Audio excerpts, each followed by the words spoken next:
The content you're about to enjoy comes from the archives of The Best You. We're devoted to the very best in personal development, with a platform and resources dedicated to inspiring and changing people's lives. At The Best You, we work with the world's leading writers and trainers on the evolution of the self, and people whose journeys have been affected by their work and words. These Best You Expo talks are recorded in front of a live audience in a live event. We highly recommend that you focus on the message. As they say, what you focus on expands. Enjoy. Nishita Bhojwani. The title of her talk is Awaken the Fire in You. Your dreams are in your hands. You decide your fate. Nishita will speak about her journey to revolutionary self-love, including speaking positively to yourself in the mirror every day, boosting self-esteem, and learning the skills to attract everything that we desire. May the best be with you.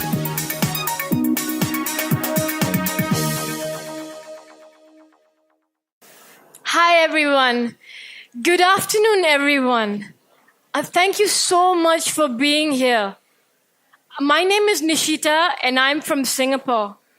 I coach women to love themselves fearlessly and to discover their true, beautiful meaning of life. Today, I'm here to share my gift with you through what I learned on my journey on self-love. I was standing there in all my beautiful bridal glory, wearing this beautiful red sari. I could hear the priest chanting the mantras in Sanskrit. I raised my henna-decorated hands to put the garland around my groom's neck. The breeze gently ruffled his hair. I looked up at him once, twice, thrice. I was about to marry a banana tree. Yes, ladies and gentlemen, I was about to marry a beautiful banana tree. My parents come from a traditional family background, and so they were getting very worried. They couldn't find me a suitable man. They searched high and low.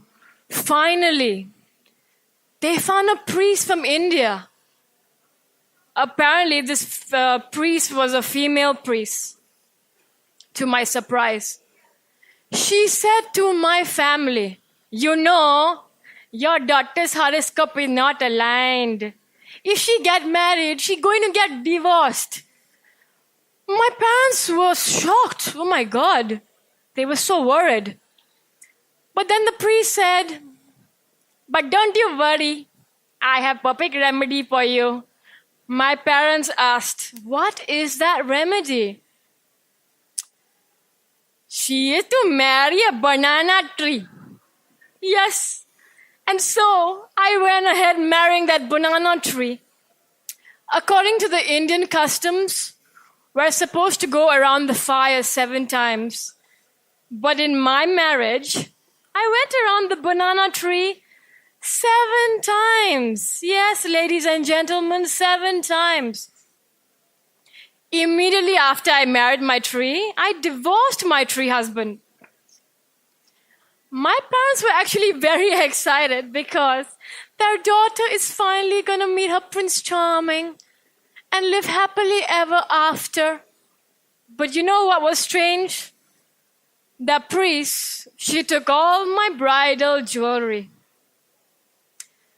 A few months later, I met my Prince Charming. This time, a real human being. He was from Hong Kong, and I lived in Singapore. We got a long distance for some time, and finally decided to tie the knot. Marriages are meant to be beautiful and start on a beautiful note, isn't it? But in my honeymoon, I was abused. I might get emotional. I was abused physically, mentally, emotionally.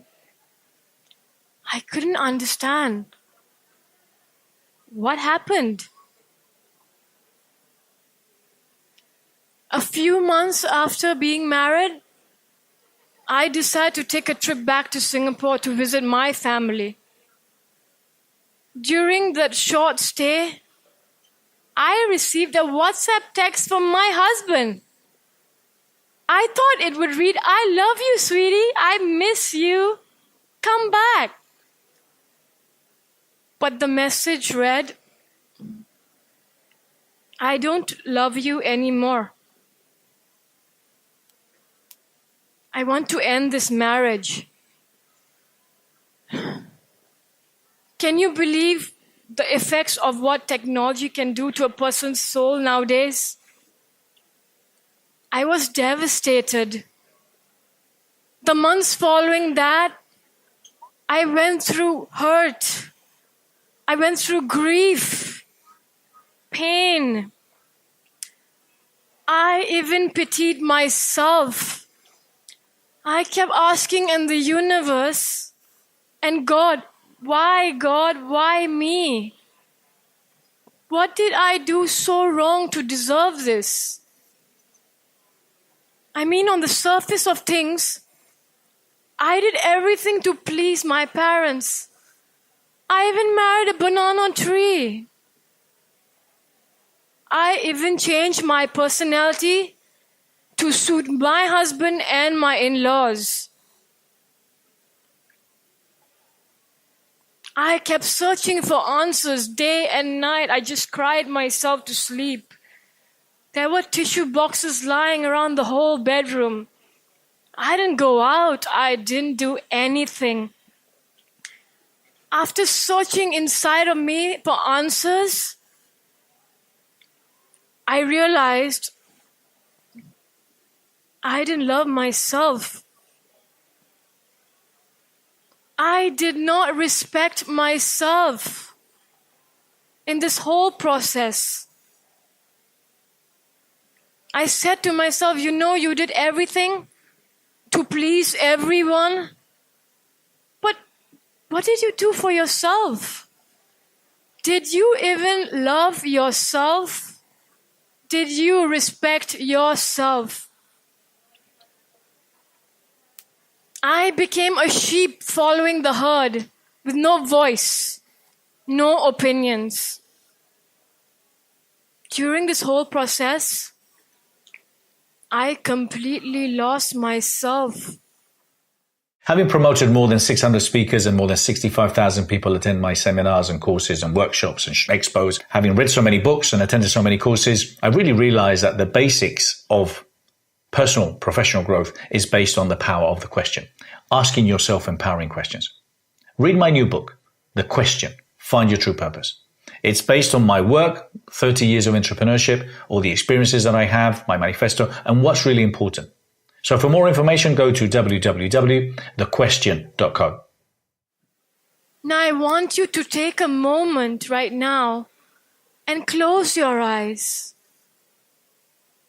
Imagine yourself going into a beautiful garden with beautiful flowers and the birds chirping.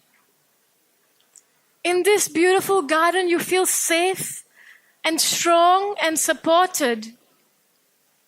Be in this feeling and garden for a while. Really soak in that beautiful feeling. What do you feel? What do you see? What do you hear? Now imagine your younger self has entered this garden. Ask your younger self this question. When was the last time I felt hurt? When was the last time I felt lonely? When was the last time I felt sad listening to someone's criticism and taking it upon me and affecting my soul? Be in that moment. Go back in time. Now say to yourself, your younger self, I love you. I'm here for you. And I will always be here for you. Whatever happened in my past, I'm sorry. I didn't know any better. I forgive you. I love you. Truly be in that feeling of so much love in your heart. Soak in that good feeling of love within your soul. Be in that feeling for a while. Start hugging that younger child in you.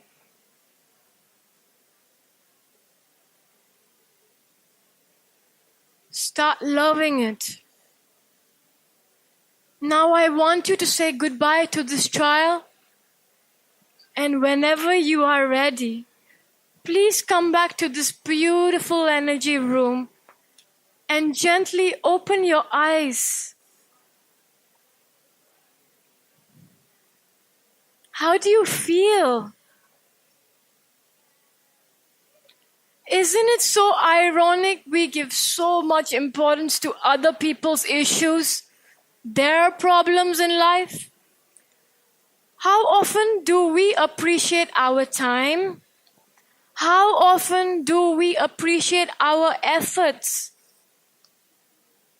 Ladies and gentlemen, how often do you tend to your heart? I realized where I went wrong. I had to fix the me inside of me. In that following year, I threw myself in all my passions. I wasn't allowed to do it while I was married. I learned Zumba. I learned Reiki. I learned mindfulness. I did every single desire of mine. And slowly when I was doing that, my fire, my inner fire started to glow. I was so surrounded with all these beautiful vibes, beautiful positive energy. My fire grew. My self-worth grew so much in this moment. I realized I had so much potential in me. From this traumatic experience I went through with my divorce and living in a controlled atmosphere where I couldn't even eat or sleep. I wasn't even allowed to eat. My ex-husband didn't allow me to eat. From this experience, I learned two important takeaways. One is self-worth. I am a lovable human being and I am worth it no matter what anyone says and no matter what is happening to me or my past. The second takeaway is self-love. My past does not define who I am. I learned to take my life as a beautiful blessing. My blessing of truly pursuing my divine life purpose of becoming a coach to inspire and uplift other people who are suffering. My passion to bring that inner light and glow back into your soul. There was so much potential in me which was undiscovered and which I really realized. If you're interested in speaking, exhibiting, or getting involved in the largest personal development expos in the world, contact us today at www.thebestyouexpo.com or send us an email to info@thebestyou.co. And so, My inner fire grew and grew so much.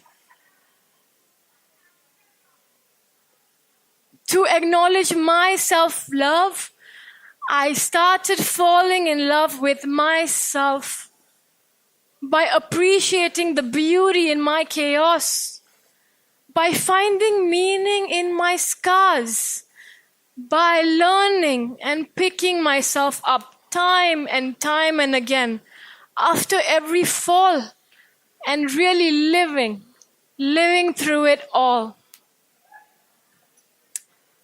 I am learning to love myself every day. Self-love, it's an ongoing journey. It is not a destination. Now, I'm going to bring my little friend here. Can anyone guess what this is? Any takers? Any guesses? It's actually our soul. This is our soul.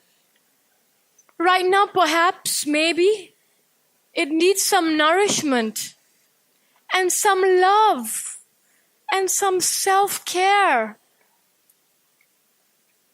We need to realize that we need to put in the right ingredients to nourish our soul. So how do we work on our soul?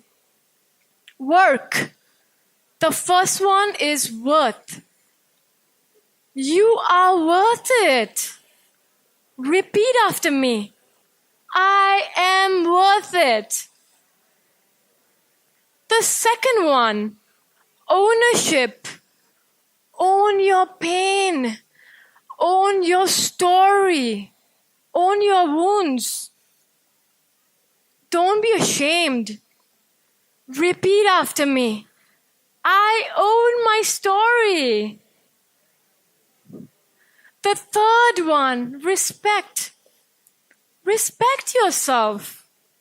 Truly decide from today that you are going to remove anything that is no longer serving your life for your highest good. Repeat after me. I truly respect myself. And the last beautiful one, K. Kindness. Kindness always wins. We need to learn to be gentle with ourselves. Just look at a beautiful baby. Don't you give it that unconditional love? So in the same manner, let's love ourselves unconditionally and give that same love back into our soul. Repeat after me. I love myself. And so, ladies and gentlemen, when you pour all these 4 ingredients into your soul, you begin to light up. And when you light up and you believe in yourself, you become a beacon of light for yourself, and also you become a beacon of white light for others as well. You can help them inspire to live their best self. So this beautiful soul in you needs to be loved and nourished with the 4 ingredients. I will repeat the ingredients again. Work. Work on our souls, ladies and gentlemen. The first one, W, worth. You are worth it. The second one, ownership. Own your story. The third one, respect. Please, ladies and gentlemen, respect yourself. And the last one, kindness. Kindness is like snow. So let's spread our snow all around us and embrace our beautiful self in this way. Ladies and gentlemen, work on your soul. Today, I want you to ask yourself this question. What can you do to reignite that fire burning in your soul?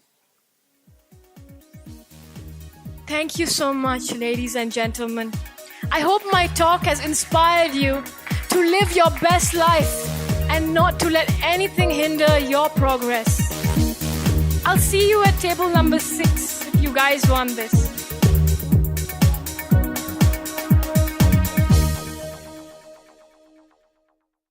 For more information, go to www.thebestyou.co.